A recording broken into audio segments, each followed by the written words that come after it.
जी नाज़रीन, थरकोल ब्लॉक 2 मां मक़ामी ॻोठाणनि जा गॾह चोरी करे कराची निया पे विया। ॻोठाणनि पीछो करे मज़दा गॾहनि जी भरियल मिठी जे भरिसां फांगारियो वटि हथ करे पुलिस जे हवाले कई आहे। ऐं ॻोठाणनि जिन पीछो करे जिन जा गॾह थरकोल ब्लॉक 2 मां चोरी करे कराची ॾांहुं निया पे विया, उन्हनि खां मालूम कंदासीं त उन्हनि जो छा चवणु आहे। असांजो गॾ ई कंपनी में जा चोरी थिया आहिनि। गॾ गाॾी में तक़रीबन 24 गॾ आहिनि।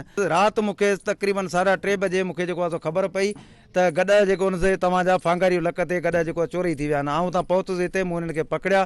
साईं गॾान शहरी दर्जे असीं ॻोठाणा असांजा गॾान कंपनी में रहंदा। असांजी सीम हुते अॻु में, पोइ इन फैन सही आहे। ये असांखे इन घुरायो, चवां गॾा असांखे न इन ॿुधायो तंग कंदा न।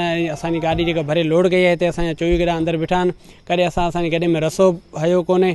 असांजे कॾहिं लख 1.5 लख कंदे भाई थरकोल मां भरिया थी पोइ हाणे अलाए ख़बर केॾां बि किलफ्टन ते पे खणी वियो। भाई धणी चंदा इहे आया आहिनि, बाक़ी असां नालो ॿुधायो आहे, हिन भरायो आहे। अॾे वारे जो नालो वरितो, भाई ये अॾे वारो है। मेरे को शकीर साहब ने बोला और मोरू ने बोला कि भाई तुम मट्टी पहुंचो, वहाँ ट्रक खड़ा हुआ है। हमारे को तो वहाँ से बुलवाया, बोले यहाँ पर ट्रक खड़ा हुआ है, ट्रक में बैठ के कोयले में काम हो रहे कंपनी में, तुम कंपनी में जाओ।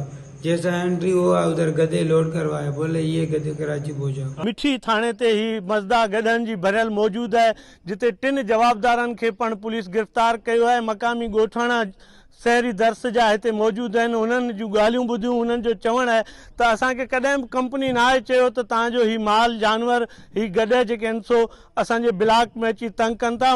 गॾह ॿिया जानवर चरण जे लाइ वञनि था। उन्हनि गॾहनि खे हिननि ज़बरदस्ती उते बंदि करे रखियो, जंहिंमां ही चोरी करे गॾह जेके आहिनि सो कराची मोकिलिया पे विया। ऐं असांखे ख़बर पई त असां उन्हनि जो पीछो करे ऐं हुते पहुतासीं। पुलिस असांखे इतला कयो ऐं ही गॾह मिठी थाणे ते मौजूदु आहिनि। ऐं कंपनी जे तरफ़ां कॾहिं बि असांखे ॻोठाणनि जो चवणु आहे त इतला न कयो वियो त को ही गॾह जेके आहिनि सो ब्लॉक 2 जे हिन जंगल में अची हुननि खे तंग कनि था या को